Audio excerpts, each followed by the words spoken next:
পালিয়ে বিয়ে করলে তার জন্য বিয়েটা হারাম হবে না। পালিয়ে বিয়ে করলে বিয়ে হবে কি হবে না, বা পালিয়ে বিয়ে জায়েজ আছে কিনা, পালিয়ে বিয়ে করা জায়েজ কি জায়েজ না, এক্ষেত্রে বিভিন্ন রকমের মতামত রয়েছে। হানাফি মাযহাবের মত অনুযায়ী মেয়ে যদি অ্যাডাল্ট হয় এবং মেয়ের মাথায় যদি এই বুদ্ধি থাকে যে কে আমার জন্য ভালো কে আমার জন্য খারাপ, সে যদি পালিয়ে বিয়ে করে সেক্ষেত্রে তার বিয়েটা জায়েজ হবে, হারাম হবে না। কেন হারাম হবে না? কারণ একটা অ্যাডাল্ট মেয়ে কোনটা নেগেটিভ কোনটা পজিটিভ, কোনটা তার জন্য ভালো কোনটা তার জন্য খারাপ, এটা তার ধারণা আছে না নাই? তো সেক্ষেত্রে উনি বলেছেন যে পালিয়ে বিয়ে করলে তার জন্য বিয়েটা হারাম হবে না। তবে এই ক্ষেত্রে অন্য ওলামাদের মধ্যে মতামত রয়েছে যে এই বিয়ে জায়েজই হবে না, কারণ এই বিয়েটা হয়েছে আব্বা আম্মার মত ছাড়া। কাদের মত ছাড়া?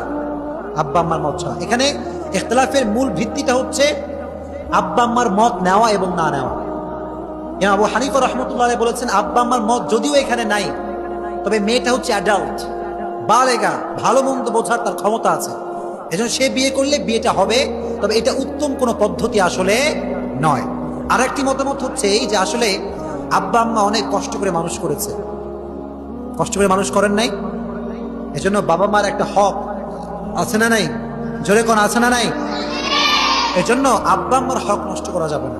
অনেক ওলামা একরাম বলেছেন যে আব্বা আম্মার মত ছাড়া বিয়ে করলে তার বিবাহ হতে পারে